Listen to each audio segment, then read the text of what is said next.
The Tao that can be trodden is not the enduring and unchanging Tao. The name that can be named is not the enduring and unchanging name.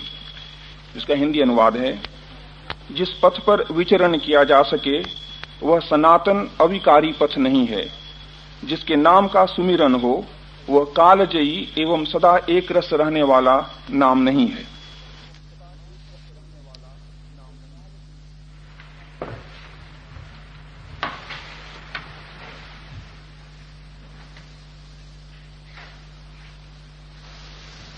जिन्होंने जाना है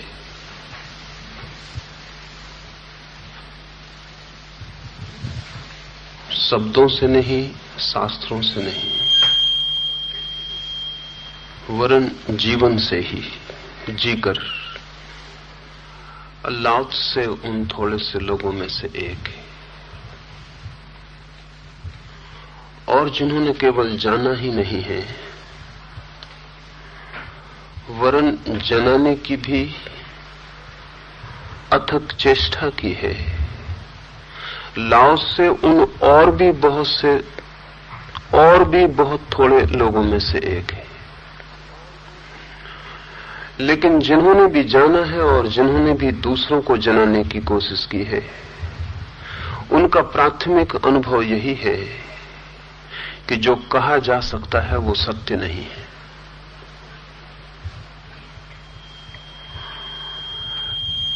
जो वाणी का आकार ले सकता है, आकार लेते ही अपनी निराकार सत्ता को अनिवार्यतया खो देता है। जैसे कोई आकाश को चित्रित करे तो आकाश कभी भी चित्रित नहीं होगा। जो भी चित्र में बनेगा निश्चित ही वो आकाश नहीं है। आकाश तो वो है जो सबको घेरे हुए है। चित्र तो किसी को भी नहीं घेर पाएगा। चित्र तो स्वयं ही आकाश से घिरा हुआ है। तो चित्र में बना हुआ जैसा आकाश होगा, ऐसे ही शब्द में बना हुआ सत्य होगा।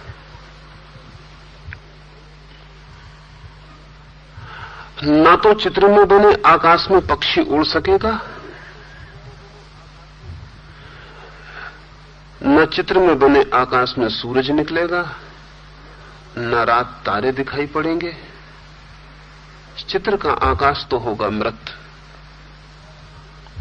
कहने को ही आकाश होगा, नाम ही भर आकाश होगा। आकाश के होने की कोई संभावना चित्र में नहीं है। जो भी सत्य को कहने चलेगा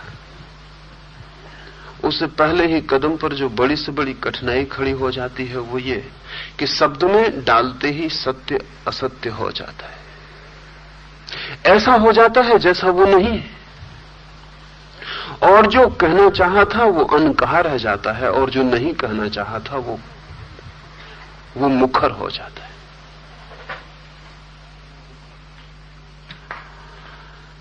लाओस से अपनी पहली पंक्ति में इसी बात से शुरू करता है।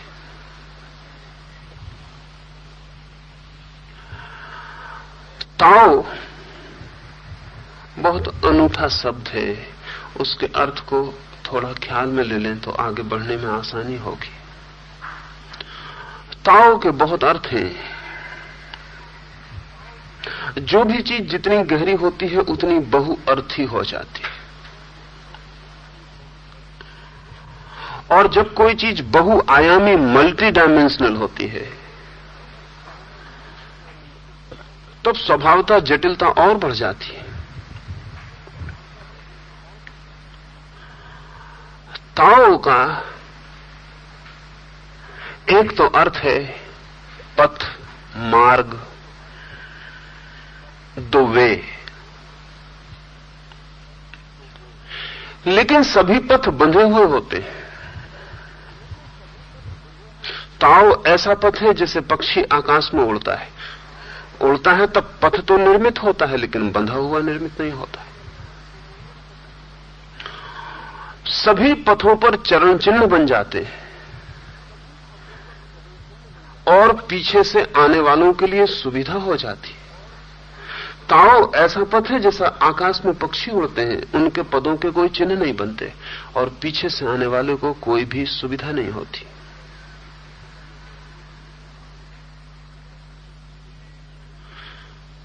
तो अगर ये ख्याल में रहे कि ऐसा पथ जो बंधा हुआ नहीं है, ऐसा पथ जिस पर चरण चिन्ह नहीं बनते, ऐसा पथ जिसे कोई दूसरा आपके लिए निर्मित नहीं कर सकता, आप ही चलते हैं और पथ निर्मित होता है, तो हम ताओ का अर्थ पथ भी कर सकते हैं, दी वे भी कर सकते हैं।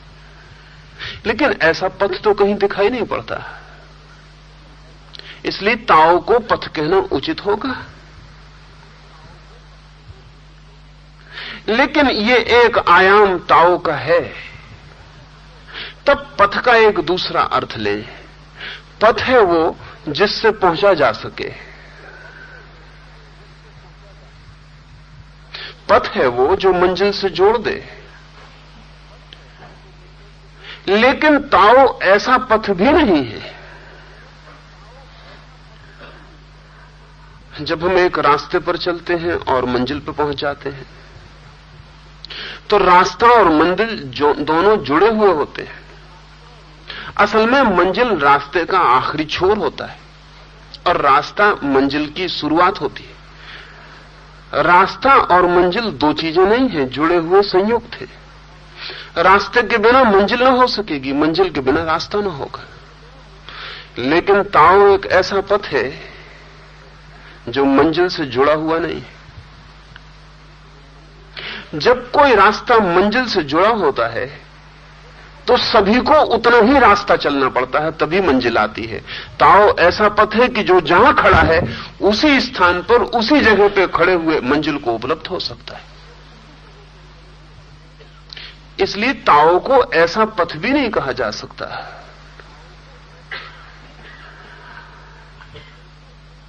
जहां खड़े हैं हम, जिस जगह जिस स्थान पर, वहीं से मंजिल मिल सके। और ऐसा भी हो सकता है कि हम जन्मों जन्मों चलें और मंजिल न मिल सके। तो ताओ जरूर किसी और तरह का पथ है। इसलिए एक तो पथ का अर्थ है कहीं गहरे में, लेकिन बहुत सी शर्तों के साथ। दूसरा ताओ का अर्थ है धर्म, लेकिन धर्म का अर्थ मजहब नहीं, रिलीजन नहीं। धर्म का वही अर्थ जो पुरातनतम ऋषियों ने लिया है। धर्म का अर्थ होता है वो नियम जो सभी को धारण किए हुए है। जीवन जहां भी है उसे धारण करने वाला जो आत्यंतिक नियम, दी अल्टीमेट लॉ, वो जो आखिरी कानून है, वो। तो ताओ धर्म है, मजहब के अर्थों में नहीं, इस्लाम और हिंदू और जैन और बौद्ध और सिख के अर्थों में नहीं। जीवन का परम नियम।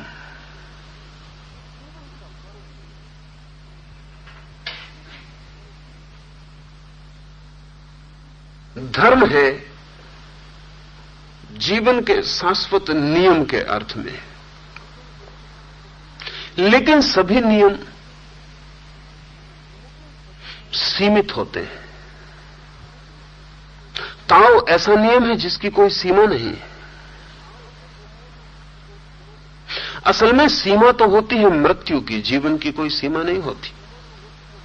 मरी हुई वस्तुएं ही सीमित होती हैं, जीवित वस्तु सीमित नहीं होती, असीम होती है। जीवन का अर्थ ही है फैलाव की निरंतर क्षमता, द कैपेसिटी टू एक्सपेंड। एक बीज जीवित है अगर वो अंकुर हो सकता है, एक अंकुर जीवित है अगर वो वृक्ष हो सकता है, एक वृक्ष जीवित है अगर उसमें और अंकुर और बीज लग सकते हैं। जहां फैलाव की क्षमता रुक जाती है वहीं जीवन रुक जाता है। बच्चा इसलिए ज्यादा जीवित है बूढ़े से, अभी फैलाव की क्षमता है बहुत। तो ताओ कोई सीमित अर्थों में नियम नहीं है, आदमी के बनाए हुए कानून जैसा कानून नहीं है जिसको कि डिफाइन किया जा सके, जिसकी परिभाषा तय की जा सके, जिसकी परिसीमा तय की जा सके। ताओ ऐसा नियम है जो अनंत विस्तार और अनंत असीम को छूने में समर्थ है। इसलिए सिर्फ धर्म कह देने से काम ना चलेगा। एक और शब्द है ऋषियों ने उपयोग किया, वो शायद और भी निकट है ताओ के, वो शब्द है ऋत, जिससे ऋतु बना है। वेद ऋत की चर्चा करते हैं, वो ताओ की चर्चा है। ऋत का अर्थ होता है, ऋतुओं से समझें तो आसानी हो जाएगी। गर्मी आती है, फिर वर्षा आ जाती है, फिर शीत आ जाती है, फिर गर्मी आ जाती है। एक वर्तुल है, वर्तुल घूमता चला जाता है। बचपन होता है, जवानी आती है, बुढ़ापा आ जाता है, मौत आ जाती है। एक वर्तुल है, वो घूमता चला जाता है। सुबह होता है, सांझ होती है, रात होती है, फिर सुबह हो जाती है। सूरज निकलता है, डूबता है, फिर उगता है। एक वर्तुल है। जीवन की एक गति है वर्तुलाकार। उस गति को चलाने वाला जो नियामक तत्व है उसका नाम है ऋत। ध्यान रहे, ऋत में किसी ईश्वर की धारणा नहीं। ऋत का अर्थ है नियामक तत्व, नियामक व्यक्ति नहीं।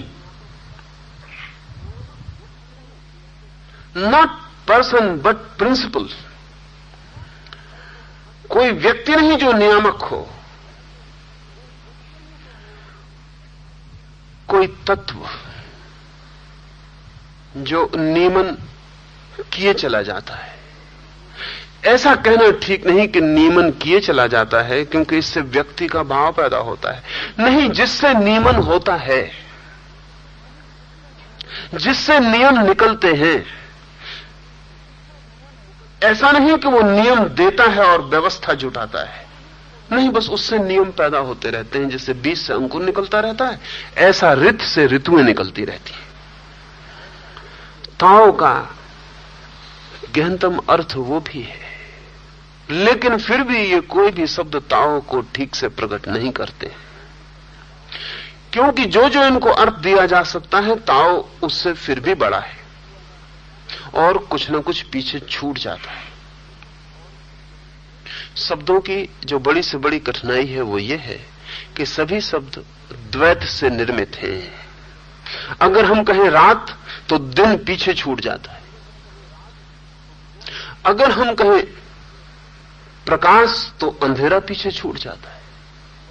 अगर हम कहें जीवन तो मौत पीछे छूट जाती है। हम कुछ भी कहें, कुछ सदा पीछे छूट जाता है। और जीवन ऐसा है संयुक्त, इकट्ठा। वहां रात और दिन अलग नहीं, और वहां जन्म और मृत्यु अलग नहीं, और वहां बच्चा और बूढ़ा दो नहीं, और वहां सर्दी और गर्मी दो नहीं, और वहां सुबह सूरज का उगना, सांझ का डूबना भी है। जीवन कुछ ऐसा है संयुक्त, इकट्ठा। लेकिन जब भी हम शब्द में बोलते हैं तो कुछ छूट जाता है। कहें दिन तो रात छूट जाती है, और जीवन में रात भी है। तो अगर हम कहें कोई भी एक शब्द, यह है ताओ, यह है मार्ग, यह है धर्म, यह है ऋत, बस हमारे कहते ही कुछ पीछे छूट जाता है। समझ लें, हम कहते हैं नियम, नियम कहते ही अराजकता पीछे छूट जाती है, लेकिन जीवन में वो भी है।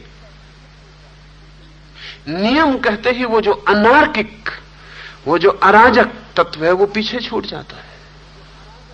नीत्शे ने कहीं लिखा है कि जिस दिन अराजकता न होगी उस दिन नए तारे कैसे निर्मित होंगे। जिस दिन अराजकता न होगी उस दिन नया सृजन कैसे होगा।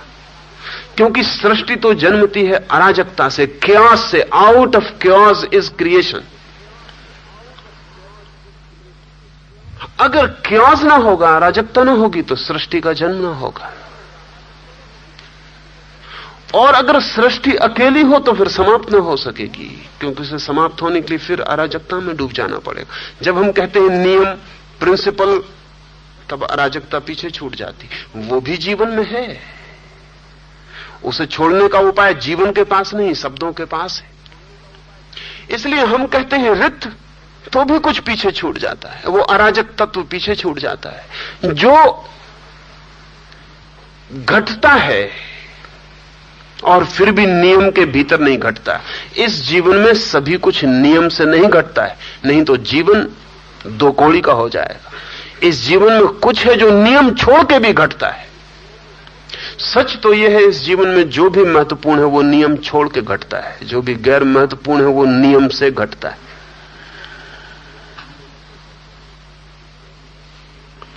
इस जीवन में जो भी गहरी अनुभूतियां हैं वे किसी नियम से नहीं आती, अकारण, अनायास, अनायाचित द्वार पर दस्तक दे देती हैं। जिस दिन किसी के जीवन में प्रभु का आना होता है, उस दिन वो ये नहीं कह पाता कि मैंने ये किया था इसलिए तुम्हें पाया। उस दिन वो यही कह पाता है कि कैसी तुम्हारी दया, कैसी तुम्हारी अनुकंपा। मैंने कुछ भी ना किया था, या जो भी किया था अब मैं जानता हूं उसे तुमसे पाने से कोई भी संबंध ना था। ये तुम्हारा आगमन कैसा, ये तुम आ कैसे गए? न मैंने कभी तुम्हें मांगा था, न मैंने कभी तुम्हें चाहा था, न मैंने तुम्हें कभी खोजा था, या मांगा भी था तो कुछ गलत मांगा था, और खोजा भी था तो वहां जहां तुम नहीं थे, और चाहा भी था तो भी माना न था कि तुम मिल जाओगे। और ये तुम्हारा आगमन। और जब प्रभु का आगमन होता किसी के जीवन में, तो उसका किया हुआ कहीं भी तो कुछ संबंध नहीं बना पाता, अनायास।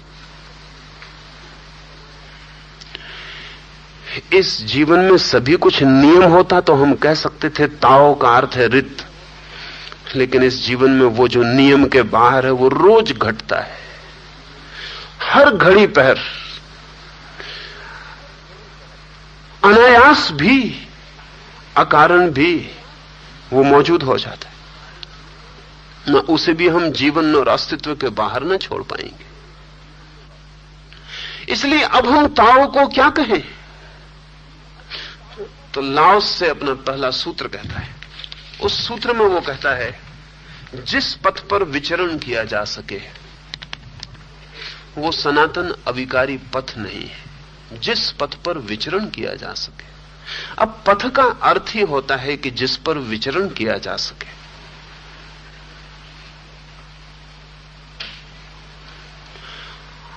लेकिन लाओस से कहता है जिस पथ पर विचरण किया जा सके वो नहीं,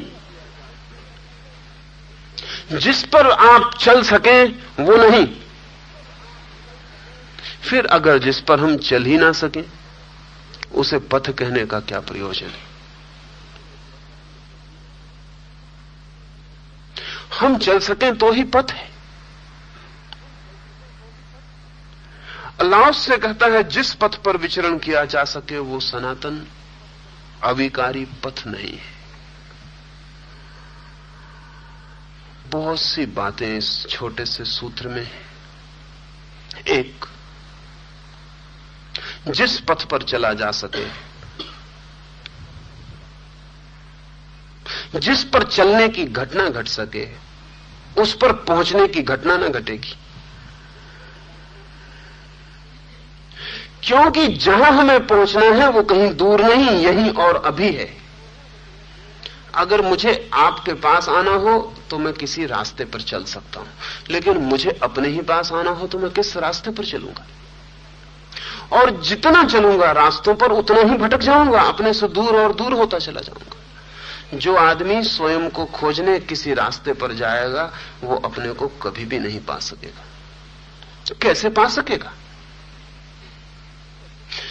अपने ही हाथ से खोज के ही कारण वो अपने को खो देगा। जिसे स्वयं को खोजना है उसे तो सब रास्ते छोड़ देने पड़ेंगे, क्योंकि स्वयं तक कोई भी रास्ता नहीं जाता है। असल में स्वयं तक पहुंचने के लिए रास्ते की जरूरत ही नहीं है। रास्ते की जरूरत तो दूसरे तक पहुंचने के लिए। स्वयं तक तो वो पहुंच जाता है जो सब रास्तों से उतर के खड़ा हो जाता है। जो चलता ही नहीं वो पहुंच जाता है।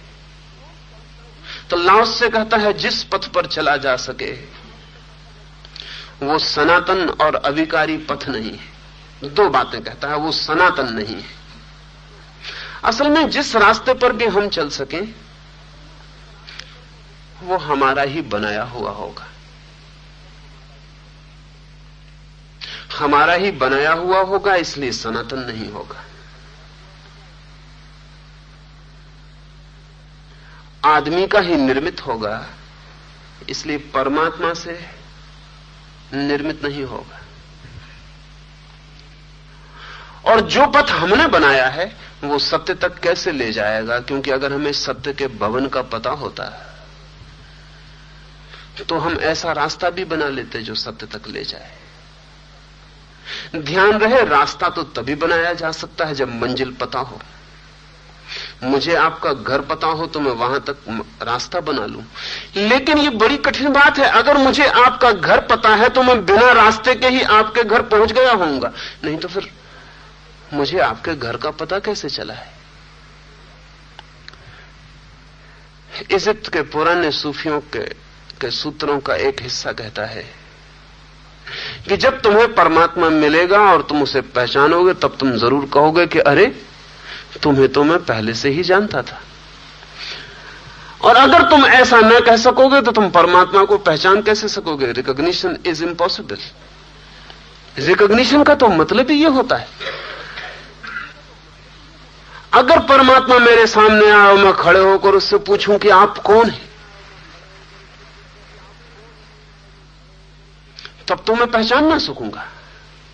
और अगर मैं देखते ही पहचान गया कि प्रभु आ गए तो उसका अर्थ है कि मैंने कभी किसी क्षण में किसी कोने से किसी द्वार से जाना था, आज पहचाना हूं।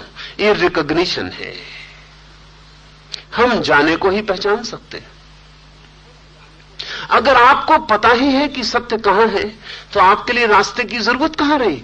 आप सत्य तक कहीं पहुंच ही गए हैं, जान ही लिया है।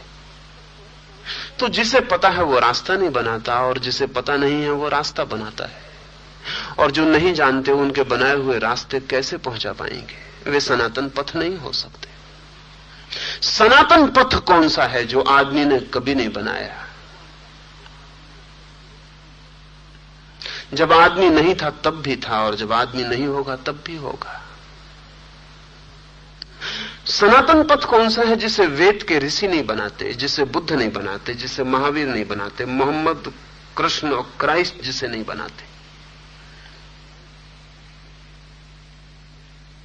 ज्यादा से ज्यादा उसके संबंध में कुछ खबर देते, बनाते नहीं। इसलिए ऋषि नहीं कहते कि हम जो कह रहे हैं वो हमारा है। कहते हैं ऐसा पहले भी लोगों ने कहा है, ऐसा सदा ही लोगों ने जाना है। ये जो हम खबर ला रहे हैं ये उस रास्ते की खबर है जो सदा से है। जब हम नहीं थे तब भी था, और जब कोई नहीं था तब भी था। जब ये जमीन बनती थी और इस पर कोई जीवन न था तब भी था, और जब ये जमीन मिटती होगी और जीवन विसर्जित होता होगा तब भी होगा। आकाश की भांति वो सदा मौजूद था।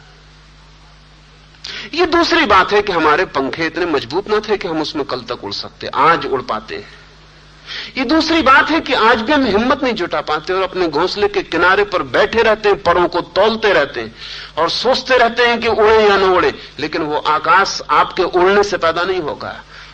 वो आपके पंखे भी जब पैदा न हुए थे, जब आप अंडे के भीतर बंद थे तब भी था। और आपके पास पंखे भी हों और आप बैठे रहें और न उड़े तो ऐसा नहीं कि आकाश नहीं है, आकाश है। आकाश आपके बिना है। तो सनातन पथ तो वो है जो चलने वाले के बिना है। अगर चलने वाले पर कोई पथ निर्भर है तो वो सनातन नहीं है। और जिस पथ पर भी चला जा सकता है वो विकारग्रस्त हो जाता है, क्योंकि चलने वाला अपनी बीमारियों को लेकर चलता है। इसे भी थोड़ा समझ लेना जरूरी है। जो बीमारियों के बाहर हो गया वो चलता नहीं। चलने की कोई जरूरत न रही, वो पहुंच गया। जो बीमारियों से भरा है वो चलता है। चलता ही इसलिए है कि बीमारियां हैं, उनसे छूटना चाहता है। बीमारियों से छूटने के लिए ही चलता है। जिस रास्ते पे भी चलता है वहीं उसी रास्ते को संक्रामक करता है। जहां भी खड़ा होता है वहीं अपवित्र हो जाता है सब। जहां भी खोजता है वहीं और धुआं पैदा कर देता है। जैसे पानी में कीचड़ उठ गई हो और कोई पानी में घुस जाए और कीचड़ को बिठालने की कोशिश में लग जाए, तो उसकी सारी कोशिश, जो कीचड़ उठ गई है उसे तो बैठने ही न देगी और जो बैठी थी उसे भी उठा लेती। वो जितना डेस्परेटली, जितना पागल होकर कोशिश करता है कि कीचड़ को बिठा दूं, उतनी ही कीचड़ और उठ जाती है, पानी और गंदा हो जाता है। लाओस से वहां से निकलता होगा तो कहेगा कि मित्र बाहर निकल आओ, क्योंकि जिसे तुम शुद्ध करोगे वो अशुद्ध हो जाएगा। तुम ही अशुद्ध हो, इसलिए तुम कृपा करके बाहर निकल आओ। तुम पानी को अकेला छोड़ दो, तुम तट पर बैठ जाओ, पानी शुद्ध हो जाएगा। तुम प्रयास मत करो, तुम्हारे सब प्रयास खतरनाक हैं। वो पथ अविकारी नहीं हो सकता जिस पथ पर बीमार लोग चले, और ध्यान रहे सिर्फ बीमार ही चलते हैं। जो पहुंच गए, जो शुद्ध हुए, जिन्होंने जाना, वो रुक जाते, चलने का कोई सवाल नहीं रह जाता। असल में हम चलते ही इसलिए हैं कि कोई वासना हमें चलाती है। वासना अपवित्रता है। ईश्वर को पाने की वासना भी अपवित्रता है। मोक्ष पहुंचने की वासना भी अपनी दुर्गंध लिए रहती है। असल में जहां वासना है वहीं चित्त कुरूप हो जाएगा। जहां वासना है वहीं चित्त तनाव से भर जाएगा। जहां वासना है पहुंचने की, जहां आकांक्षा है वहीं दौड़, वहीं पागलपन पैदा होगा और सब बीमारियां आ जाएंगी, सब बीमारियां इकट्ठी हो जाएंगी। अल्लाह उससे कहता है जिस पथ पर विचरण किया जा सके, वो पथ सनातन भी नहीं, अविकारी भी नहीं। क्या ऐसा भी कोई पथ है जिस पर विचरण न किया जा सके? क्या ऐसा भी कोई पथ है जिस पर चला नहीं जाता वरन खड़ा हो जाया जाता है? क्या ऐसा भी कोई पथ है जो खड़े होने के लिए है? कंट्राडिक्टरी मालूम पड़ेगा, उल्टा मालूम पड़ेगा। रास्ते चलाने के लिए होते हैं, खड़े होने के लिए नहीं होते। लेकिन ताओ उसी पथ का नाम है जो चला के नहीं पहुंचाता, रुका के पहुंचाता है। लेकिन चूंकि रुक के लोग पहुंच गए हैं इसलिए उसे पथ कहते हैं। चूंकि लोग रुक कर पहुंच गए हैं इसलिए उसे पथ कहते हैं। और चूंकि दौड़ दौड़ के भी लोग संसार के किसी पथ से कहीं नहीं पहुंचे हैं इसलिए उसे पथ सिर्फ नाम मात्र को ही कहा जा सकता है, वो पथ नहीं है। उस वाक्य का दूसरा हिस्सा है,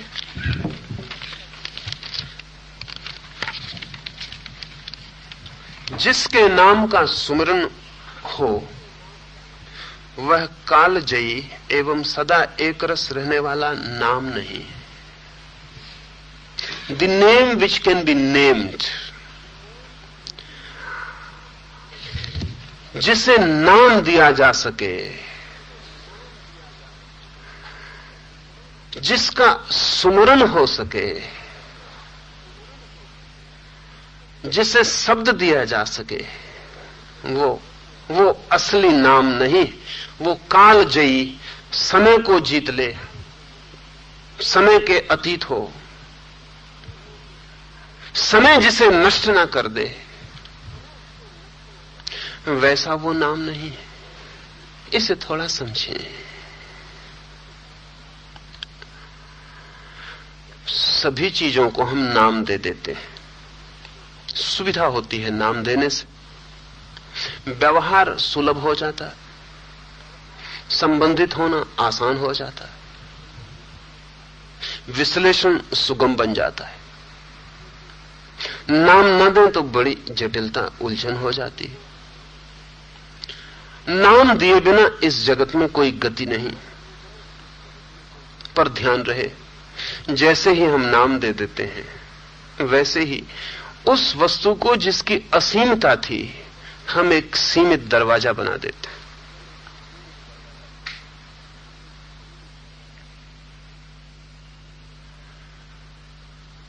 इसे थोड़ा समझ लें। वस्तुओं को भी जब हम नाम देते हैं तो हम सीमा दे देते हैं। एक व्यक्ति आपके पास बैठा है, अभी आपने कुछ पता नहीं वो कौन है। पड़ोस में बैठा आपके, शरीर उसका आपको स्पर्श करता है, अभी आपको कुछ भी पता नहीं वो कौन है। अभी उसकी सत्ता विराट है। फिर आप पूछते हैं और वो कहता है कि मैं मुसलमान हूं कि हिंदू हूं। सत्ता सिकुड़ गई।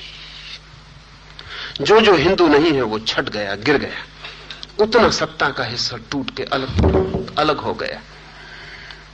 एक सीमित दायरा बन गया, वो मुसलमान है। आप पूछते हैं सिया है या सुन्नी है? वो कहता है सुन्नी हूं, और भी हिस्सा मुसलमान का भी गिर गया। आप पूछते चले जाते हैं और वो अपनी आखिरी जगह पर पहुंच जाएगा बताते बताते, तब वो बिंदु मात्र रह जाएगा। वो इकुलिट के बिंदु की भांति हो जाएगा। इतना सिकुड़ जाएगा, इतना छोटा हो जाएगा, आखिर में तो वो एक छोटा सा ईगो, एक छोटा सा अहंकार मात्र रह जाएगा, सब तरफ से घिरा हुआ। लेकिन तब सुविधा हो जाएगी हमें। तब आप अपने शरीर को सिकोड़ के बैठ सकते हैं या निकट ले सकते हैं उसको हृदय के। तब आप उससे बात कर सकते हैं और तब आप अपेक्षा कर सकते हैं कि उससे क्या उत्तर मिलेगा। वो प्रिडिक्टेबल हो गया। अब आप भविष्यवाणी कर सकते हैं। इस आदमी के साथ ज्यादा देर बैठना उचित होगा नहीं होगा आप तय कर सकते हैं। इस आदमी के साथ अब व्यवहार सुगम और आसान है। आप इस आदमी की जो रहस्यपूर्ण सत्ता थी, अब वो रहस्यपूर्ण नहीं रह गई, अब वो वस्तु बन गया है। नाम हम देते ही इसीलिए कि हम व्यवहार में ला सकें, चीजों के साथ व्यवहार कर सकें, चीजों का हम उपयोग कर सकें। हमारे सारे दिए हुए नाम ऐसे ही काम चलाओ यूटिलिटेरियन है। उनकी उपयोगिता है, उनका सत्य नहीं है। क्या हम परमात्मा को, परम सत्ता को भी नाम दे सकते हैं? क्या हमारा दिया हुआ नाम अर्थपूर्ण होगा? हम छोटी सी वस्तु को भी नाम देते हैं तो उसकी सत्ता को भी विकृत कर देते हैं। हमने दिया नाम की सत्ता विकृत हुई, सीमा बंधी। हम परमात्मा को नाम, पहली तो बात यह है, दे ना सकेंगे, क्योंकि कहीं भी उसे हमारी आंखें देख नहीं पाती, कहीं भी हमारे हाथ उसे छू नहीं पाते, कहीं भी हमारे कान उसे सुन नहीं पाते, कहीं उससे हमारा मिलन नहीं होता है। और फिर भी जो जानते हैं वो कहते हैं हमारी आंख उसी को देखती सब जगह, उसी को सुनते हैं हमारे कान, जो भी हम छूते हैं उसी को छूते हैं, और जिससे भी हमारा मिलन होता है उसी से मिलन। पर ये वे जो जानते हैं, जो नहीं जानते उन्हें तो उसका कहीं दर्शन नहीं होता, उसे नाम कैसे देंगे? और जो जानते हैं, जिन्हें उसका ही दर्शन होता है सब जगह, वे भी उसे कैसे नाम देंगे? क्योंकि जो चीज कहीं एक जगह हो उसे नाम दिया जा सकता है। एक मित्र को हम मुसलमान कह सकते हैं क्योंकि वो मस्जिद में मिलता है, मंदिर में नहीं मिलता। वो आदमी मंदिर में भी मिल जाए, वो आदमी गुरुद्वारे में भी मिल जाए, वो आदमी चर्च में भी मिल जाए, वो आदमी एक दिन तिलक लगाए हुए और कीर्तन करता मिल जाए और एक दिन नमाज पढ़ता मिल जाए, तो फिर मुसलमान कहना मुश्किल हो जाए। और तब तो बहुत ही मुश्किल हो जाएगा कि जहां भी आप जाएं वही आदमी मिल जाए, तब तो फिर उसे मुसलमान न कह सकेंगे। जो नहीं जानते हैं वे नाम नहीं दे सकते क्योंकि उन्हें पता ही नहीं वे किसे नाम दे रहे हैं, और जो जानते हैं वे भी नाम नहीं दे सकते क्योंकि उन्हें पता है सभी नाम उसी के हैं, सभी जगह वही है, वही है। इसलिए लाओस से कहता है उसे नाम नहीं दिया जा सकता। ऐसा कोई नाम नहीं दिया जा सकता जिसका सुमरण हो सके। और नाम तो इसलिए होते हैं कि उनका सुमरण हो सके। नाम इसलिए होते हैं कि हम पुकार सकें, बुला सकें, स्मरण कर सकें। अगर ऐसा उसका कोई नाम है जिसका सुमरण ना हो सके तो उसे नाम कहना ही व्यर्थ है। नाम है किस लिए? एक बाप अपने बेटे को नाम देता है कि बुला सके, पुकार सके, जरूरत हो आवाज दे सके। नाम की उपयोगिता क्या है? कि पुकारा जा सके। और लाओस से कहता है कि सुमरण हो सके तो वो नाम उसका नाम नहीं है।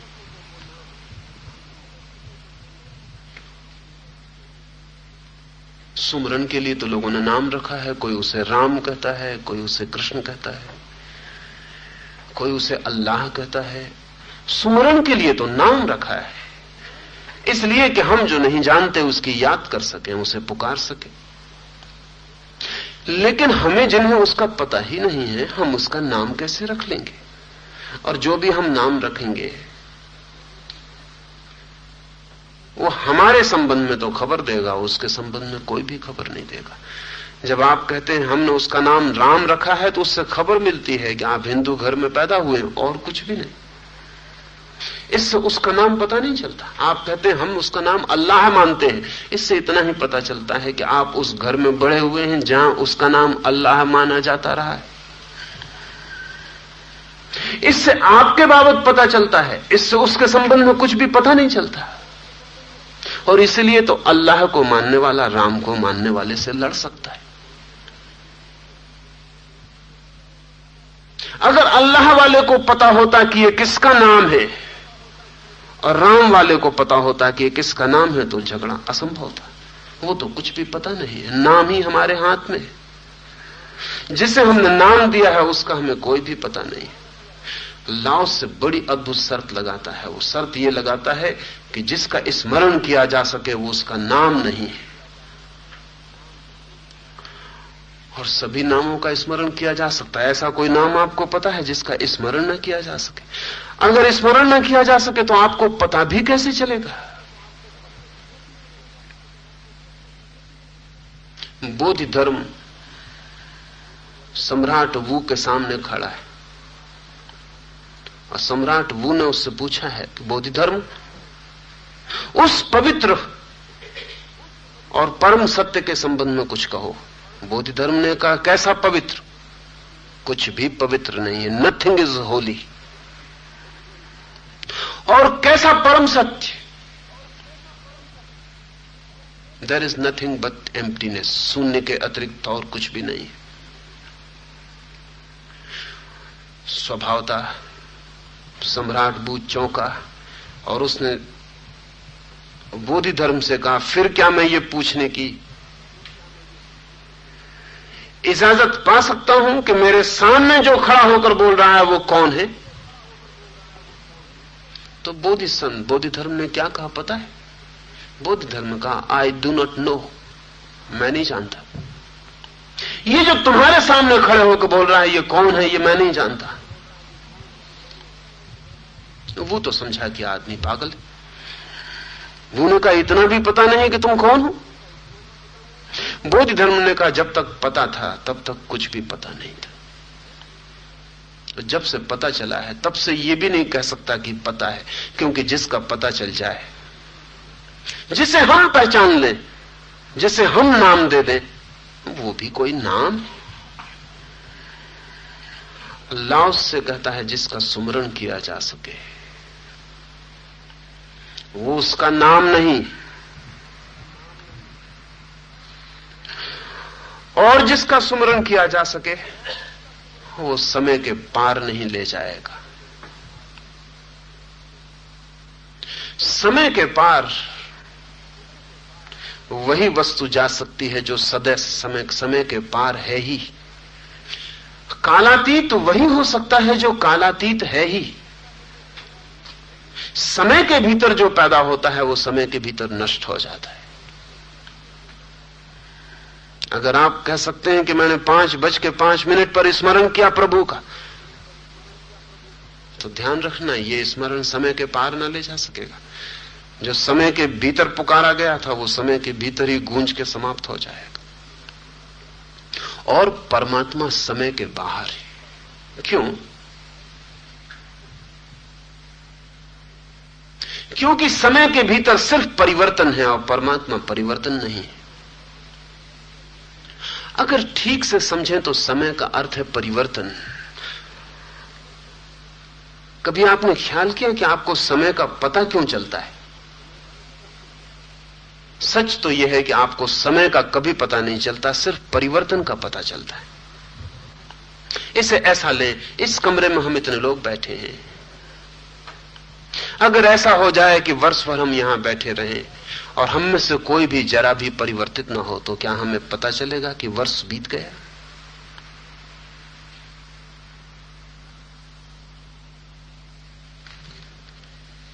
कुछ भी परिवर्तित ना हो, एक वर्ष के लिए यह कमरा ठहर जाए,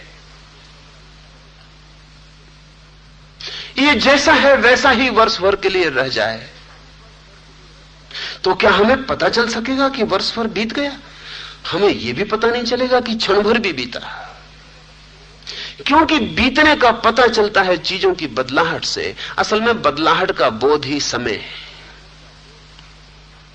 इसलिए जितने जोर से चीजें बदलती हैं उतने जोर से पता चलता है।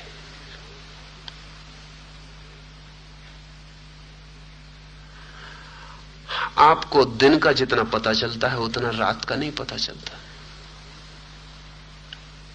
एक आदमी 60 साल जीता है तो 20 साल सोता है, लेकिन 20 साल का कोई अकाउंट है? 20 साल का कुछ पता है? 20 साल 60 साल में आदमी सोता है। 20 साल का कोई हिसाब नहीं है। 20 साल का कोई पता नहीं चलता। वो नींद में बीत जाते हैं, वहां चीजें कुछ स्थिर हो जाती हैं। उतने जोर से परिवर्तन नहीं, सड़क उतने जोर से नहीं चलती, ट्रैफिक उतनी गति में नहीं है, सब चीजें ठहरी हैं, आप अकेले रह गए हैं। अगर एक व्यक्ति को हम बेहोश कर दें और 100 साल बाद वो उसे होश में लाएं, तो उसे बिल्कुल पता नहीं चलेगा कि 100 साल बीत गए। जाग के वो चौंकेगा। और अगर वो ऐसी ही दुनिया वापस पा सके जैसा वो सोते वक्त पाई थी उसने, वही लोग उसके पास हों, वही घड़ी कांटा वही हो दीवार पर लटका हुआ, बच्चा स्कूल गया था अभी न लौटा हो, पत्नी खाना बनाती थी उसके बर्तन की आवाज किचन से आती हो और वो आदमी जगे, तो उसे बिल्कुल पता नहीं चलेगा कि 100 साल बीत गए।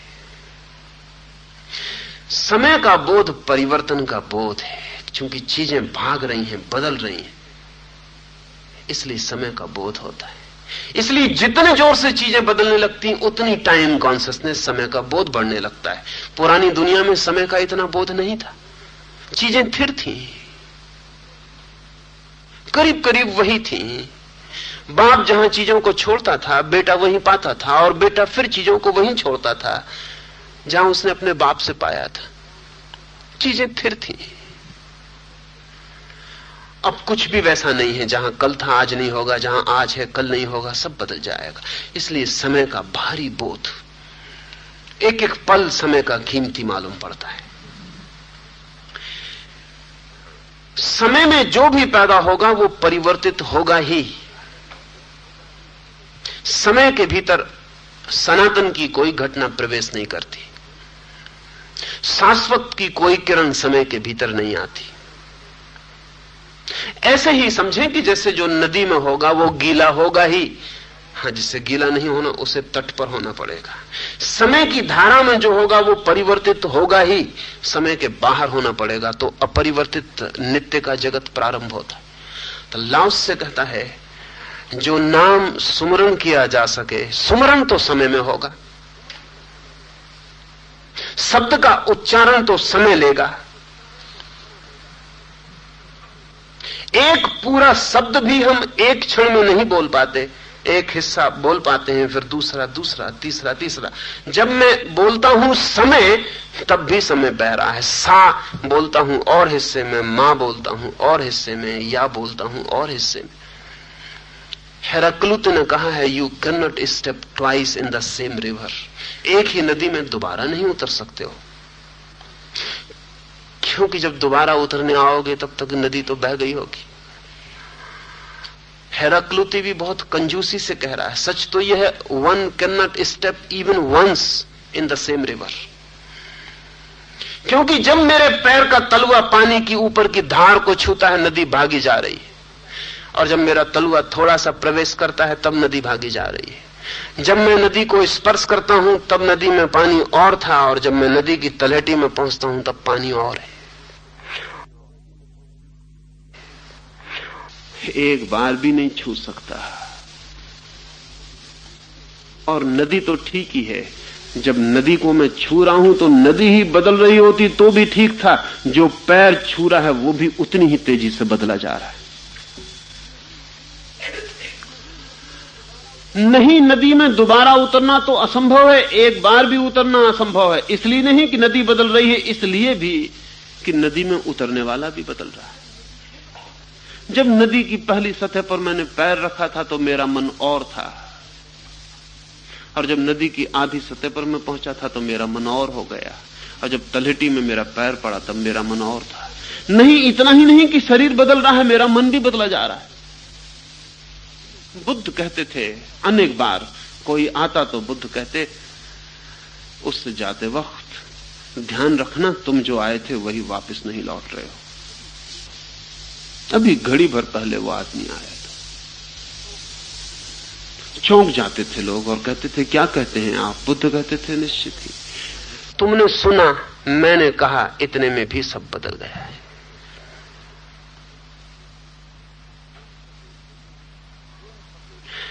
ज़ेन फकीर बोकोजू एक पुल पर से गुजर रहा है। साथी है एक साथ में। वो साथी बोकोजू से कहता है, देखते हैं आप, नदी कितने जोर से बही जा रही। बोकोजू कहता है, नदी का बहना तो कोई भी देखता है मित्र, जरा गौर से देख, पुल भी कितने जोर से बहा जा रहा है, द ब्रिज। वो आदमी चौंक के चारों तरफ देखता है, ब्रिज तो अपनी जगह खड़ा है। पुल कहीं बहते हैं, नदियां बहती हैं।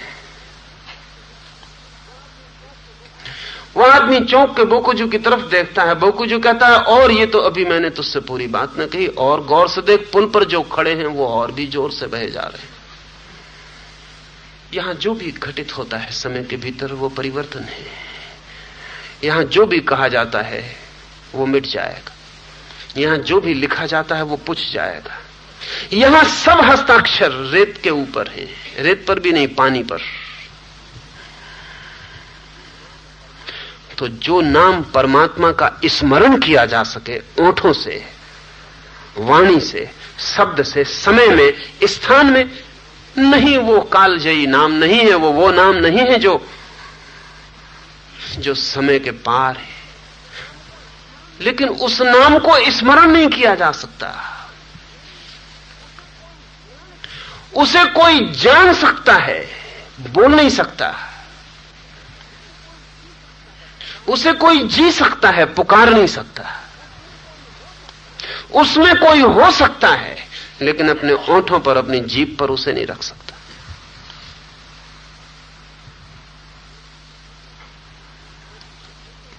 साथ ही कहता है लाओस से, न तो वो कालजयी है और न सदा एक रस रहने वाला है, एक साथ रहने वाला नहीं है। और परमात्मा भी जो बदल जाए उसे क्या परमात्मा कहना, और मार्ग भी जो बदल जाए उसे क्या मार्ग कहना, और सत्य भी जो बदल जाए उसे क्या सत्य कहना। सत्य से अपेक्षा ही यही है कि हम कितने ही भटके और कहीं हो, जब भी हम पहुंचेंगे वो वही होगा, एक रस, वैसा ही होगा, एक रस। हम कैसे भी हों, हम कहीं भी भटके, जन्मों और जन्मों की यात्रा के बाद जब हम उस द्वार पर पहुंचेंगे तो वो वही होगा, एक रस, एक रास्ता, एक सा ही होना। इसमें दो तीन बातें ख्याल में ले लेनी जैसी, वही हो सकता है एक सा जो पूर्ण हो, जो अपूर्ण हो वो एक सा नहीं हो सकता, क्योंकि अपूर्णता के भीतर गहरी वासना पूर्ण होने की बनी रहती, वही तो परिवर्तन करवाती है। नदी कैसे एक जगह रुकी रहे, उसे सागर से मिलना है, भागती है। आदमी कैसे एक जगह रुका रहे, उसे न मालूम कितनी वासनाएं पूरी करनी, न मालूम कितने सागर। मन कैसा एक सा बना रहे, उसे बहुत दौड़ना है, बहुत पाना है। एक रस तो वही हो सकता है जिसे पाने को कुछ भी नहीं, पहुंचने को कोई जगह नहीं। वही जो पहुंच गया वहां हो गया, वही जिसके आगे और कोई होना नहीं, या जो है सदा से वही। ध्यान रहे, एक रस का अर्थ है पूर्ण। पूर्ण में दूसरा रस पैदा नहीं होता।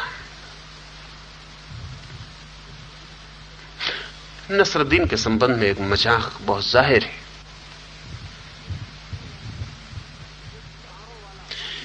एक तारों वाला वाद्य उठा लाया था फकीर नसरुद्दीन, पर उस वाद्य की गर्दन पर एक ही जगह उंगली रख के और रगड़ता रहता था तारों को। पत्नी परेशान हुई, एक दिन, दो दिन, चार दिन, 8 दिन। उसने कहा, क्षमा करिए, ये कौन सा संगीत आप पैदा कर रहे हैं? मोहल्ले के लोग भी बेचैन और परेशान हो गए। आधी आधी रात और वो एक ही तू एक ही बजती रहती थी। आखिर सारे लोग इकट्ठे हो गए, कहा, नसरुद्दीन अब बंद करो, बहुत देखे बजाने वाले, तुम भी एक नए बजाने वाले मालूम पड़ते। हमने बड़े बड़े बजाने वाले देखे, आदमी हाथ को इधर उधर भी सरकाता है, कुछ और आवाज भी निकालता है। ये क्या तू तुम एक ही लगाए रखते हो, सिर पका जा रहा, मोहल्ला छोड़ने का विचार कर रहे, या तो तुम छोड़ दो या हम। मगर इतना तो बता दो कि तुम जैसा बुद्धिमान आदमी, और ये एक ही आवाज, ऐसा तो हमने कोई संगीतज्ञ नहीं देखा। नसरुद्दीन ने कहा कि वो लोग अभी ठीक स्थान खोज रहे हैं, मैं पहुंच गया हूं। नीचे ऊपर हाथ फिरा के ठीक जगह खोज रहे हैं कि कहां ठहर जाएं। हम पहुंच गए, हम तो वही बजाएंगे, मंजिल आ गई। ये मजाक था नसरुद्दीन का, लेकिन वो आदमी, उस आदमी ने बड़े गहरे और कीमती मजाक किए। अगर परमात्मा कोई स्वर बजाता होगा तो एक ही होगा, हाथ उसका इधर उधर न सरकता होगा, वहां कोई धारा न बहती होगी, वहां कोई परिवर्तन न होगा। लाओस से कहता है, एक रस नहीं है वो जो हम बोल सकते हैं, जो आदमी उच्चारित कर सकता है, वो उसका नाम नहीं है। अंतिम रूप से इस सूत्र में एक बात और समझ लें, शब्द हो, नाम हो, सब मन से पैदा होते हैं।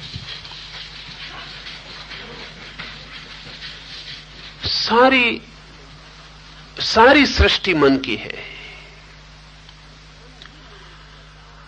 मन ही निर्मित करता और बनाता है, और मन अज्ञान है। मन को कुछ भी पता नहीं, लेकिन जो मन को पता नहीं है, मन उसको भी निर्मित करता है। निर्मित करके एक तृप्ति हमें मिलती है कि अब हमें पता है। अगर मैं आपसे कहूं आपको ईश्वर का कोई भी पता नहीं है तो बड़ी बेचैनी पैदा होती। लेकिन मैं आपसे कहूं कि अरे आपको बिल्कुल पता है, आप जो सुबह राम राम जपते हैं वही तो है ईश्वर का नाम, मन को राहत मिलती है।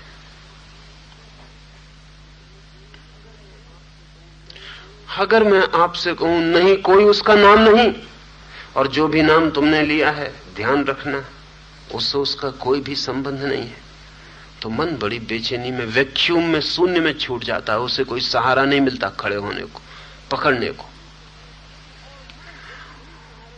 और मन जल्दी ही सहारे खोजेगा। सहारा मिल जाए तो फिर और आगे खोजने की कोई जरूरत नहीं रह जाती। मन सब्स्टिट्यूट देता है सत्य की परिपूरक व्यवस्था कर देता है। कहता है ये रहा, इससे काम चल जाएगा। और जो मन पे रुक जाते हैं तो वो उन पथों पे रुक जाएंगे जो आदमी के बनाए हुए, उन शास्त्रों पर रुक जाएंगे जो आदमी के निर्मित, और उन नामों पर रुक जाएंगे जिनका परमात्मा से कोई भी संबंध नहीं।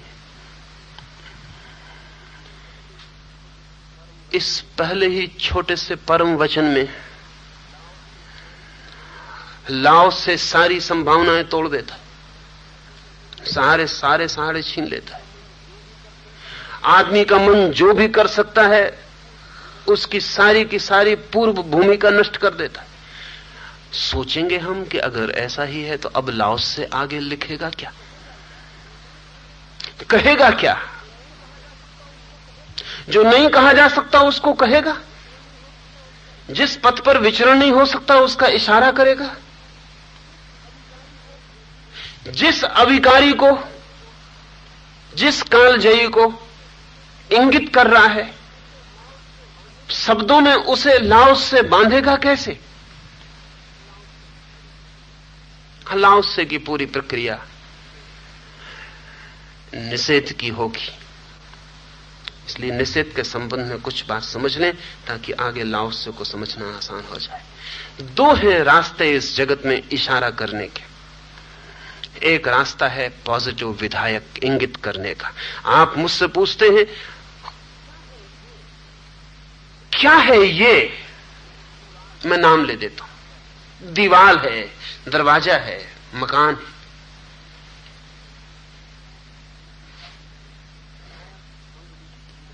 विधायक अंगुली सीधा ही इशारा कर देती है, डायरेक्ट। ये रहा। आप पूछते थे दरवाजा कहां है, ये है। आप पूछते थे दिया कहां है, ये है। लेकिन अंगुलियों से जिस तरफ इशारे किए जा सकते वे क्षुद्र ही हो सकती हैं चीजें।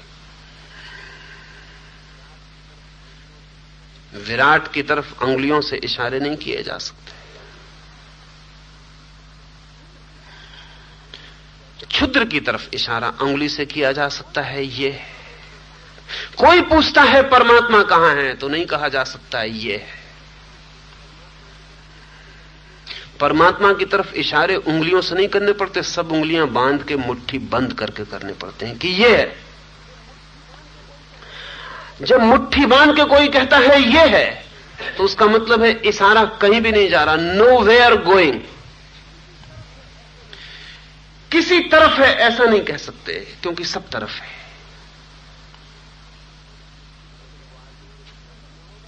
लेकिन वो आदमी तो इससे राजी ना होगा। मुट्ठी बांध के अगर मैं कहूं कि ये है तो शायद समझेगा कि मुट्ठी, तो मुझे कहना पड़ेगा ये भी नहीं है, मुट्ठी भी नहीं है, और तब निषेध शुरू होगा। शायद वो आदमी पूछेगा, शायद आप समझे नहीं, मैं और अपने सवाल को सरल कर लूं, पूरब की तरफ है, तो मुझे कहना पड़ेगा नहीं, जानते हुए कि पूरब भी उसी में है। कहना पड़ेगा नहीं, क्योंकि अगर मैं कहूं पूरब की तरफ है तो फिर दक्षिण का क्या होगा, उत्तर का क्या होगा, पश्चिम का क्या होगा। और जब हम कहते हैं हां पूरब की तरफ है तो जाने अनजाने हम कह जाते हैं कि पश्चिम की तरफ नहीं है, क्योंकि दिशाएं तो सिर्फ सीमित की सूचना देती हैं, शेष जो रह जाता है उसको इंकार कर देती। तो दूसरा रास्ता है निषेध इंगित का। उसमें जब कोई बताने चलता है तो वो ये नहीं कहता ये है, वो कहता है ये नहीं है, ये नहीं है, ये नहीं, नेति नेति, not this, not this, not this, वो कहता चला जाता है। बड़ी धीरज की जरूरत है निषेध के मार्ग पर, क्योंकि जो जो आप कहेंगे ये है वो कहेगा नहीं है, जो जो आप कहेंगे ये है वो कहेगा नहीं है। और वो जगह आ जाएगी जब पूछने को कुछ भी ना रहेगा कि ये है, तब वो कहेगा यही है। जैसे आप कमरे में मुझसे पूछने चले और आपने टेबल पकड़ी और कुर्सी पकड़ी और दीवार पकड़ी और मैं इंकार करता गया और कमरे की सब चीजें चुक गईं और आपने मुझे पकड़ा और मैं इंकार किया और आपने आपको पकड़ा और मैं इंकार किया और इंकार करने को कुछ भी ना बचा। तब लाओस से कहेगा ये है, लेकिन तब आपकी कठिनाई होगी, आप कहेंगे अब तो सब इंकार कर दिया। अब असल में जो इंकार करके भी इंकार नहीं किया जा सकता वही है। जिसे हम इंकार कर दें और इंकार हो जाए उसकी क्या सत्ता है। आदमी के हां कहने पर जिसका होना निर्भर है, आदमी के ना कहने पर जिसका न होना निर्भर है, उसका भी कोई मूल्य है। आस्तिक कहता है और सोचता है कि ईश्वर उसके है कहने से कुछ बलवान होता होगा। नास्तिक कहता है नहीं है और सोचता है कि शायद नहीं कहने से ईश्वर कमजोर होता होगा। और ऐसा नास्तिक ही नहीं सोचता, आस्तिक भी सोचता है किसी ने अगर कहा नहीं है तो बड़ा नुकसान पहुंचा। और ऐसा आस्तिक ही नहीं सोचता, नास्तिक भी सोचता है कि किसी ने कहा है तो जाओ खंडन करो कि नहीं है, क्योंकि बड़ा नुकसान पहुंच रहा है। आदमी के हां और न कहने से, एक बहुत पुरानी तिब्बतन कथा है कि एक छोटा सा मच्छर था। आदमी ने लिखी इसलिए छोटा सा लिखा है, मच्छर बहुत बड़ा था। मच्छरों में बड़े से बड़ा मच्छर था, कहना चाहिए मच्छरों में राजा था, सम्राट था। कोई मच्छर गोबर के टीले पर रहता था, कोई मच्छर वृक्ष के ऊपर रहता था, कोई मच्छर कहीं। राजा कहां रहे, बड़ी चिंता मच्छरों में फैली। फिर एक हाथी का कान खोजा गया और मच्छरों ने कहा कि महल तो यही है, आपके रहने के योग्य। मच्छर जाके दरवाजे पे खड़ा हुआ, हाथी के कान पर। महान विशाल काय दरवाजा था, हाथी द्वार।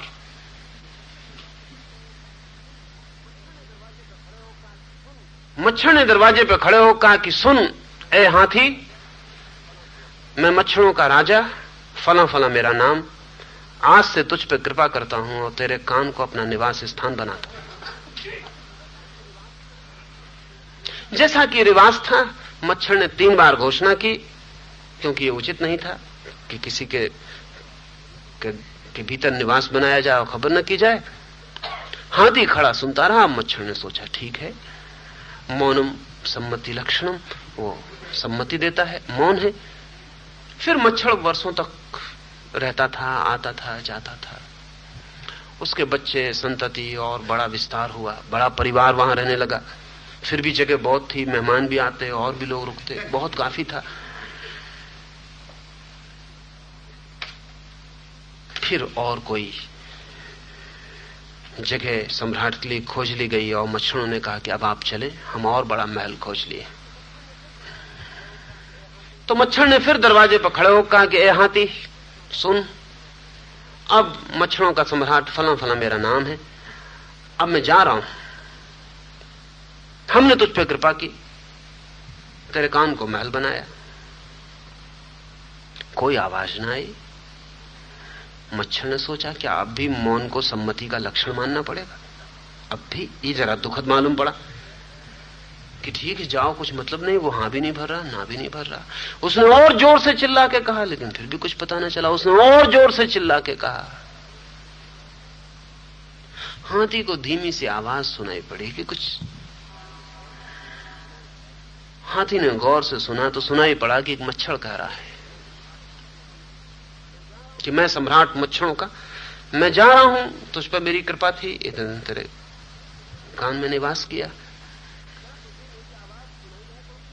क्या तुझे मेरी आवाज सुनाई नहीं पड़ती है? हाथी ने कहा, महानुभाव आप कब आए मुझे पता नहीं, आप कितने दिन से रह रहे हैं मुझे पता नहीं।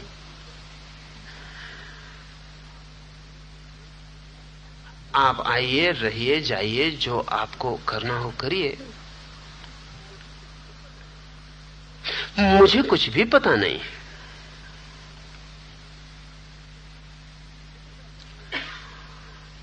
तिब्बतन फकीर इस कथा को किसी अर्थ से कहते हैं। आदमी आता है, दर्शन, फिलोसॉफी, धर्म, मार्ग, पथ, सत्य, सिद्धांत, शब्द निर्मित करता है, चिल्ला चिल्ला के कहता है इस अस्तित्व के चारों तरफ कि सुनो राम है उसका नाम, कि सुनो कृष्ण है उसका नाम। आकाश चुप है, उस अनंत को कहीं कोई खबर नहीं मिलती। हाथी ने तो मच्छर को आखिरी में सुन भी लिया, क्योंकि हाथी और मच्छर में कितनी फर्क हो, कोई क्वालिटेटिव फर्क नहीं है, क्वांटिटी का फर्क है, मात्रा का फर्क है। हाथी जरा बड़ा मच्छर है, मच्छर जरा छोटा हाथी है। कोई ऐसा गुणात्मक भेद नहीं है कि दोनों के बीच चर्चा ना हो सके। हो सकती है, थोड़ा कठिनाई पड़ेगी। मच्छर को बहुत जोर से बोलना पड़ेगा, हाथी को बहुत गौर से सुनना पड़ेगा, लेकिन घटना घट सकती है, असंभव नहीं है। लेकिन अस्तित्व और मनुष्य के मन के बीच कोई इतना भी संबंध नहीं है। न हम आते हैं तब उसे पता चलता है कि हमने बैंड बाजे बजा के घोषणा कर दी कि मेरा जन्म हो रहा है, न हम मरते हैं तब उसे पता चलता है। हम आते हैं और चले जाते हैं, पानी पर खींची रेखा की भांति बनते हैं और मिट जाते हैं। लेकिन इस थोड़ी सी देर में जबकि रेखा बनने और मिटने के बीच में थोड़ी देर बचती है, उतनी थोड़ी देर में हम न मालूम कितने शब्द निर्मित करते हैं, उस बीच हम न मालूम कितने सिद्धांत निर्मित करते हैं, उस बीच हम न मालूम कितने शास्त्र बनाते हैं, संप्रदाय बनाते हैं, उस बीच हम मन का पूरा जाल फैला देते हैं। लाओस से उस जाल को काटेगा। नेति नेति उसके कहने का ढंग है। असल में जिनको परम के संबंध में कुछ कहना हो, परम के संबंध में कुछ कहना हो, तो उन्हें कहना ही पड़ेगा कि उस संबंध में कुछ नहीं कहा जा सकता, और फिर कहने की कोशिश करनी पड़ेगी। और वो कोशिश यही होगी कि ये नहीं है, ये नहीं है। वो पथ जिस पर विचरण किया जा सके, नहीं वो नहीं है। वो शब्द जिसका स्मरण किया जा सके, नहीं वो नहीं है। और आप भाषा की भूल में मत पड़ जाना, क्योंकि जिसका स्मरण किया जा सके वही है नाम, और तो कोई नाम हम बोल नहीं सकते। और जिस पे विचरण किया जा सके उसी को तो हम पथ कहते हैं, और किसी पथ को तो हम जानते नहीं। अगर इसको बिल्कुल ठीक से रख दिया जाए तो बहुत हैरानी होगी। वो हैरानी ये होगी कि अगर इसको ऐसा कहा जाए, जो भी पथ है वो पथ नहीं, जो भी नाम है वो नाम नहीं, तो आपके समझ में सीधा अर्थ इतना ही है। That which is a way is not a way at all.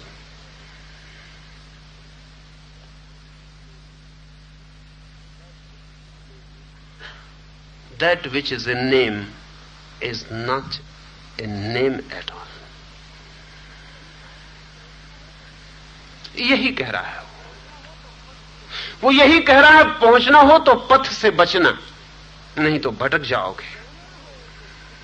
और जानना हो उसे, पुकारना हो उसे, तो नाम भर मत लेना,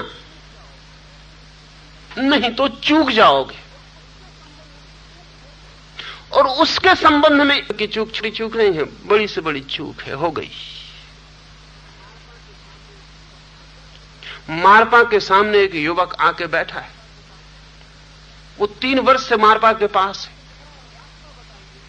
और मारपा से कह रहा है रास्ता बताइए।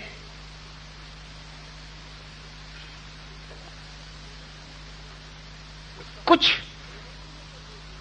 उसका पता ठिकाना बताइए, कुछ नाम हो तो बोलिए।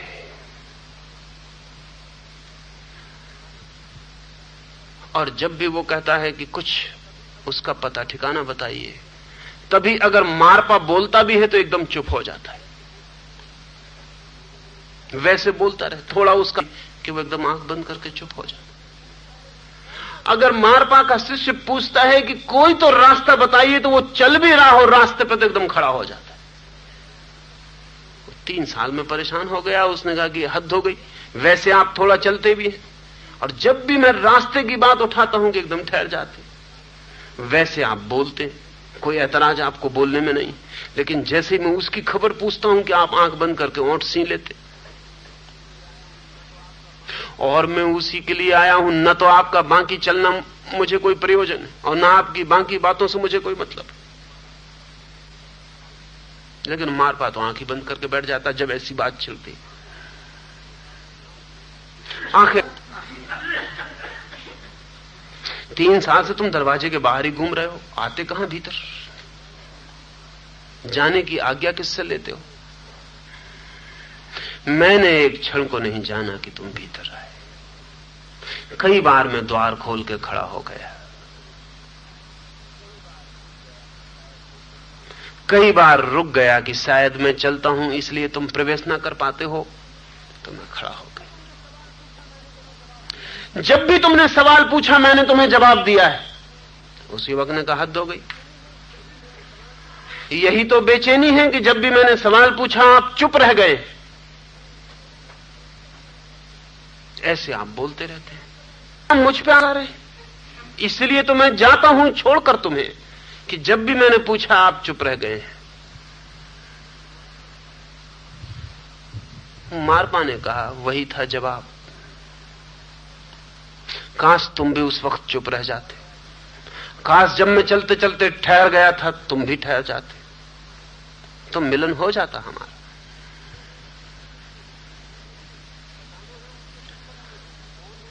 बताना है उसके संबंध में तो मौन होना पड़ता है,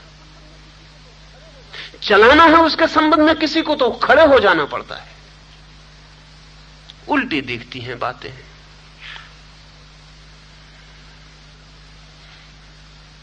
लेकिन अभी ना बचे।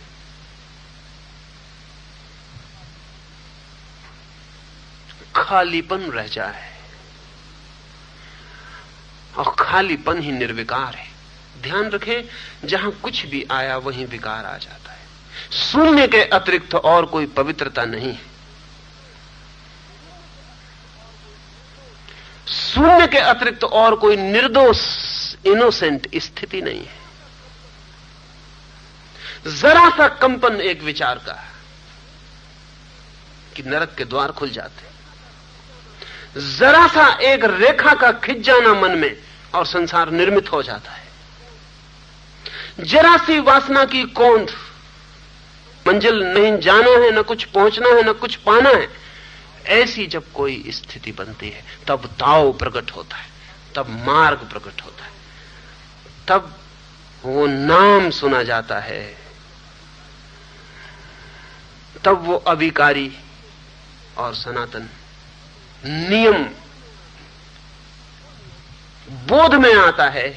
वो नियम अराजकता जिसके विपरीत नहीं है, वो नियम जो अराजकता को भी अपने गर्भ में समाये हुए है।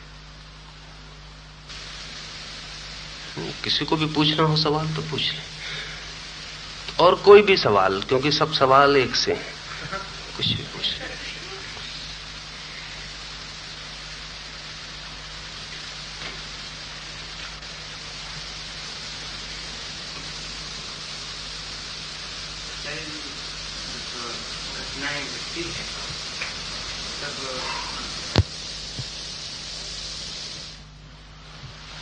और पीछे ऐसा भी लगता है कि थोड़ा निर्विचार हुआ, और चारों तरफ विचार चलते रहते हैं। जब तक विचार चलते हैं तब तक निर्विचार का ख्याल सिर्फ एक विचार है।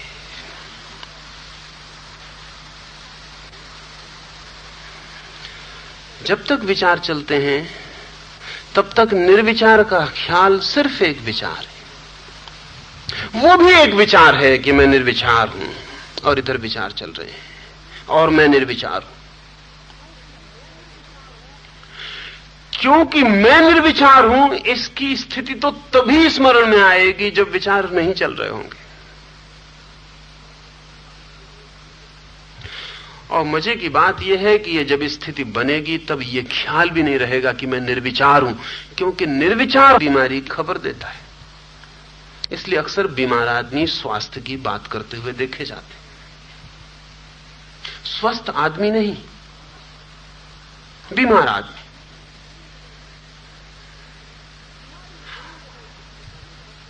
बीमारी बनी रहे किसी कोने पर तो स्वास्थ्य का बोध बन सकता है, और कई दफा स्वास्थ्य का ख्याल एक नई तरह की बीमारी ही सिद्ध होती। अगर कोई आदमी स्वास्थ्य के प्रति बहुत सचेतन हो गया तो रुग्ण हो जाता। ये रोग है एक।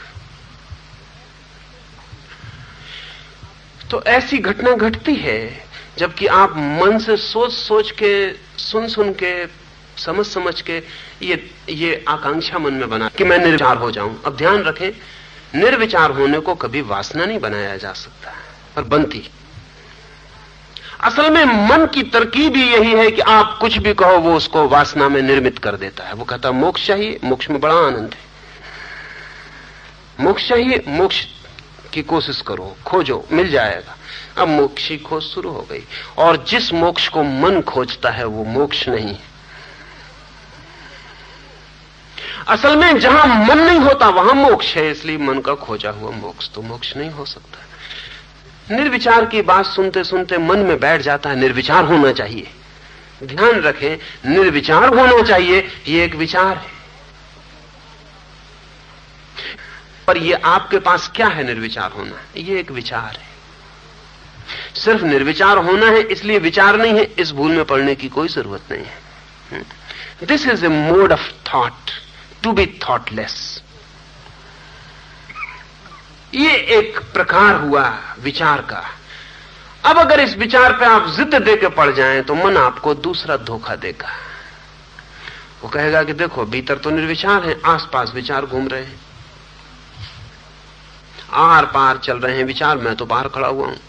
लेकिन मैं जो बाहर खड़ा हुआ हूं ये क्या है? Is it more than A thought? ये जो मैं बाहर खड़ा हूं ये क्या है? जो कालजयी है वो शांति नहीं जिसका कोई नाम नहीं है ना। इससे एक शांति मिलेगी जो कि मन को सदा मिलती है जब भी वो अपनी किसी वासना को पूरा कर लेता है। ये एक वासना थी मन में कि निर्विचार हो जाऊं। अब ये विचार बीच में खड़ा हो गया कि मैं निर्विचार हूं। मन को बड़ी तृप्ति मिलती है कि देखो मैं निर्विचार भी हो गया। और मन बड़ा कुशल है, एक छोटे से कोने में एक विचार को खड़ा कर देगा कि मैं निर्विचार हूं, और चारों तरफ विचार घूमते रहेंगे। और चारों तरफ कहना भी ठीक नहीं कि वहां जाके फिर विचार खड़ा है, बाकी विचार चल रहे हैं, बाकी विचार चल रहे हैं, दुकान है, बाजार है, काम है, धंधा है, वो चारों तरफ चल रहे हैं। और ये एक विचार कि मैं निर्विचार हूं खड़ा हो गया है बीच में। लेकिन अगर इसको भी बहुत गौर से देखेंगे तो ये भी पूरा खड़ा हुआ नहीं मिलेगा, क्योंकि कोई विचार पूरा हुआ खड़ा नहीं हो सकता। ये भी दिए की लौ की भांति नीचा ऊंचा होता रहेगा। एक क्षण को लगेगा हूं, एक क्षण को लगेगा नहीं हूं, एक क्षण को लगेगा अरे ये तो विचार भीतर घुस गए, एक क्षण को लगेगा मैं फिर बाहर हूं, एक क्षण को लगेगा मैं फिर खो गया।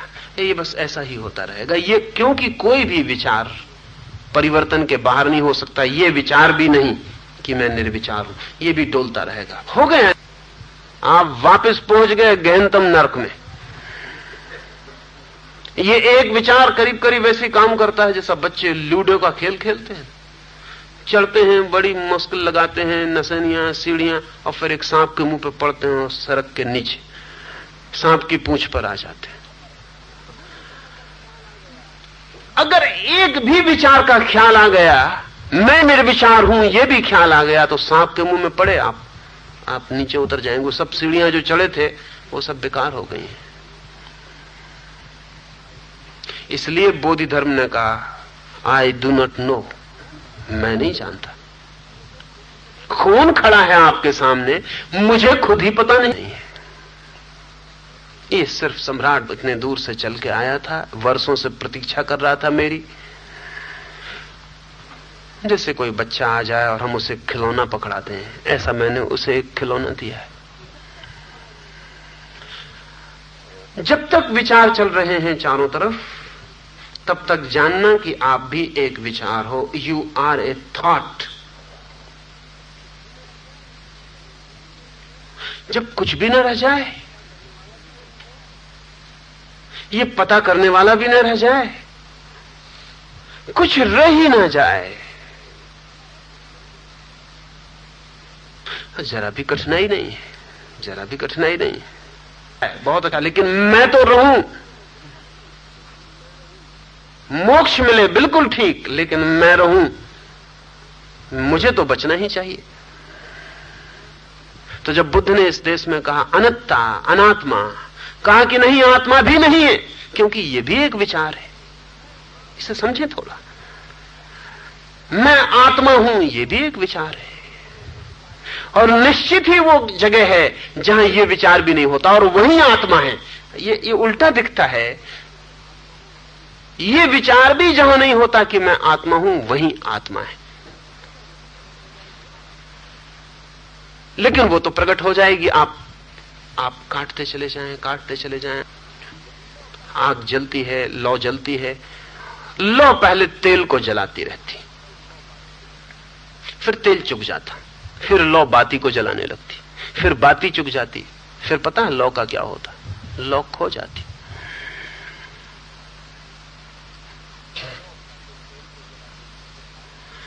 लौ पहले तेल को जला देती, फिर बाती को जला देती, फिर स्वयं को जला लेती। विचार को छोड़ दें, विचार काट डालें, फिर स्वयं को भी छोड़ दें। फिर विचारों को काट डाला, स्वयं को भी छोड़ दिया, ये भी छोड़ दें, तब कुछ नहीं बचता। एक निर्विकार भाव अवस्था, एक निर्विकार शेष रह जाता है, जहां मैं का भंवर नहीं बनता। पानी में भंवर बनते देखे होंगे, जोर चक्कर से भंवर बनता है। और भंवर की एक खूबी होती है, आप कुछ भी डाल दो तो वो भंवर उसको फौरन खींच के घुमाने लगता है। मैं एक भंवर है जिसमें आप कुछ भी डालें, वो किसी भी चीज को पकड़ के घुमाने लगेगा। इस निर्विचार, निरअहंकार स्थिति में कोई भंवर नहीं रह जाता, कोई घूमने की स्थिति नहीं रह जाती। और तब ताओ का अनुभव है, तब धर्म का, या बुद्ध जिसे धम्म कहते थे, नियम का, ऋषि जिसे रित कहते रहे, का जो कालजयी है,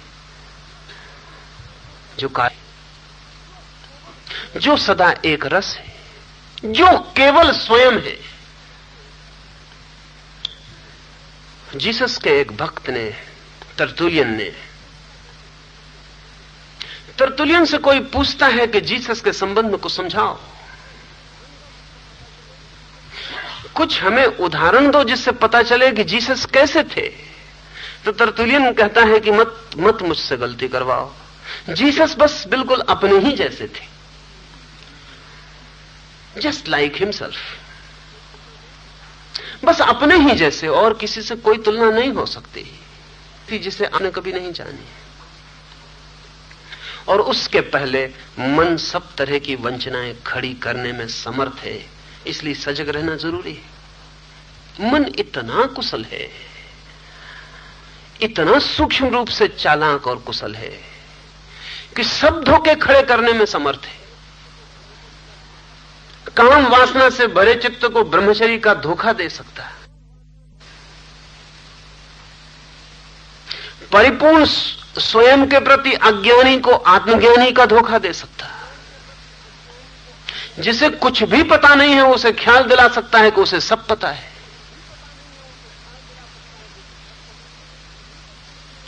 जो नहीं मिला है उसकी भी खबर दे सकता है कि मिल गया है। इसलिए मन की डिसेप्टिविटी, उसकी जो प्रवंचकता है, उसके सब रूप ठीक से समझ लेने जरूरी है। 200 मील चल के मुझे यह बताने आओगे कि मैं शांत हूं, और अगर इसके लिए आए हो तो बात खत्म हो गई, धन्यवाद।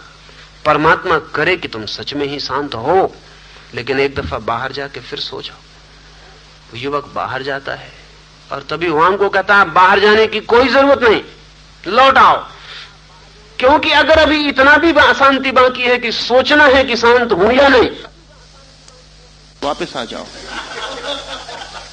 तुम्हारी झिझक ने सब कुछ कह दिया है। तुम सोचने जा रहे हो बाहर कि देख शांत हूं या नहीं। ये काफी अशांति है। वांग को कहता रुको, पता चाहे कि विचार चल रहा है, तब तक तुम जानना कि मन ने अपने दो हिस्से किए, एक हिस्सा विचार चलाने वाला और एक हिस्सा एक विचार का कि मैं विचार नहीं हूं, मैं निर्विचार हूं। ये मन का ही द्वैत है। सच तो यह है कि मन के बाहर द्वैत होता ही नहीं।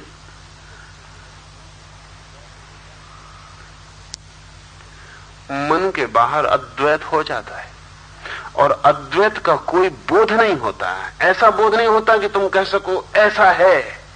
ज्यादा से ज्यादा तुम इतना ही कह सकोगे ऐसा नहीं है, ऐसा नहीं है, ऐसा नहीं है। तो आज इतना, कल फिर हम बैठे